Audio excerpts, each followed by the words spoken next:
Welcome to episode 15 of Randall Vision. I am your host, Randall. Today's episode, or today's topic, is the circus. And I'm not talking about the literal circus. The circus is a kind of a derogatory label to be applied to the 24-hour news cycle and the accompanying online discourse that attaches itself to the 24-hour news cycle. So it's kind of what we think of as the internet today. Social media combined with mainstream media, these two things meet, and there's a churn of mindless nonsense. Maybe not mindless, but I feel a lot of it's nonsense where,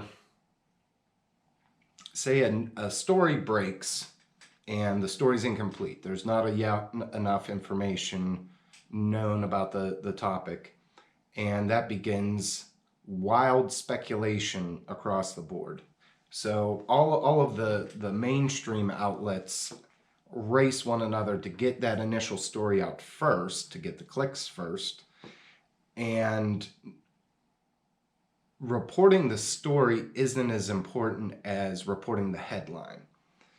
And everybody gawks at, it's kind of like watching train wrecks. So we look at these headlines and then the discourse begins, and everyone takes everybody has the opportunity to be making bad takes all day, every day, and many people do. And if you engage in social media, then you are exposing yourself to everybody's bad takes on whatever. And they're not always bad takes. There are redeeming takes. Or, okay, so what's a good take? Is that a take that reconciles or aligns with your own pre-held beliefs? Is that what the good take is? Or is the good take the one that goes, oh, I never thought of it that way. This guy's playing 4D chess. So sometimes that there are some elevated perspectives that you can gain from engaging with the circus, but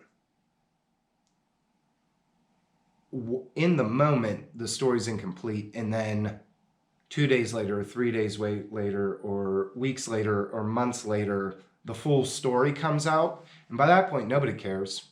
The damage has been done. Whatever was discussed, and nobody changes their mind, or if whatever the incident was caused them to change their opinion, now that opinion's locked in place, and the new forthcoming evidence will no longer. And that's closed-minded people. There are open-minded people in our society that do take in and evaluate the new information when it becomes available, but I don't think it's weird what we've been doing for the last, I don't know how many decades, or maybe it hasn't been decades, but many years upon years now. This is kind of like the modus operandi of how our society communicates information with itself.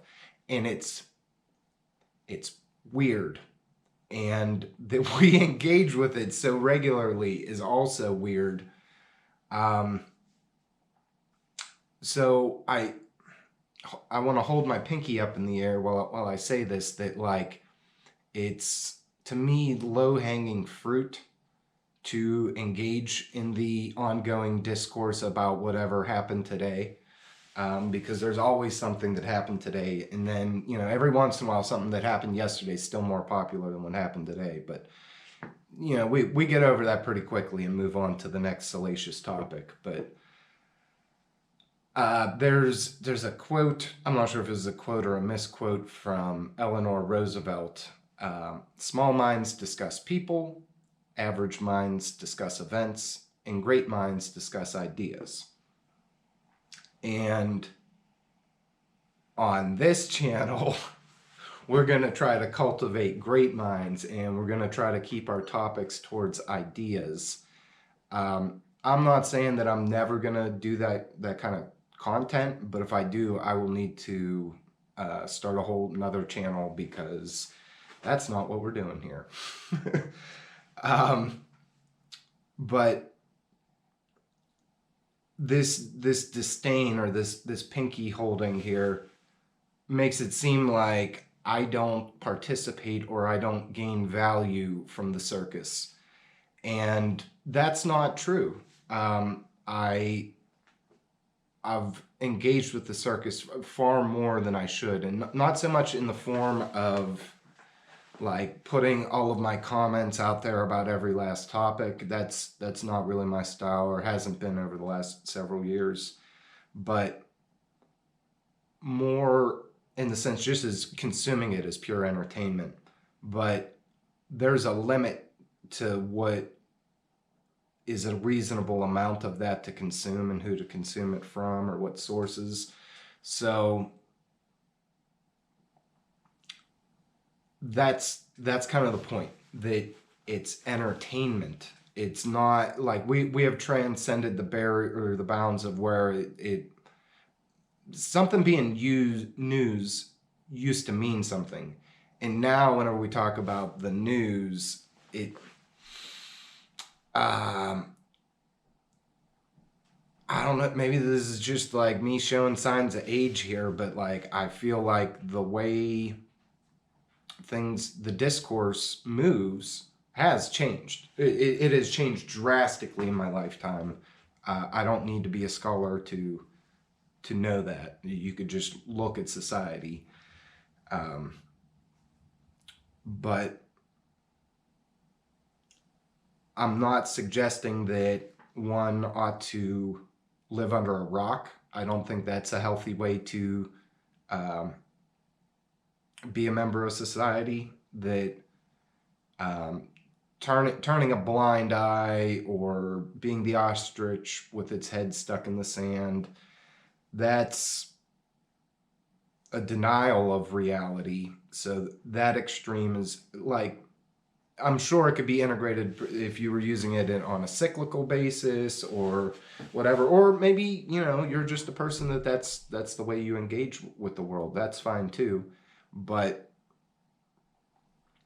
I want to know what's going on, but I don't want to know enough to where it makes me upset, or that I feel compelled to argue with strangers on the internet. That's like, I think that's the line that you should draw, maybe, to make it a healthy thing to do. Like, am I talking to somebody that might be a 14-year-old from Thailand? Maybe. Do you feel so passionately as to like call them names because they have a different view of the world than you? That's probably a sign that you should like lay off a little bit of internet there.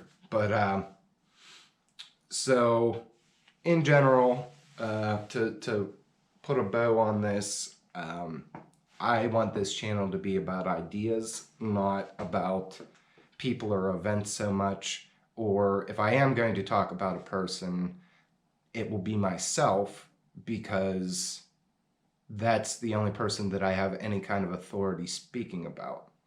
Now, sure, I'll refer to my buddies or my wife or whomever I was speaking to, but that story, like, that's my story, because I was there speaking to the person, not secondhand, third hand, fourth hand, chasm of difference.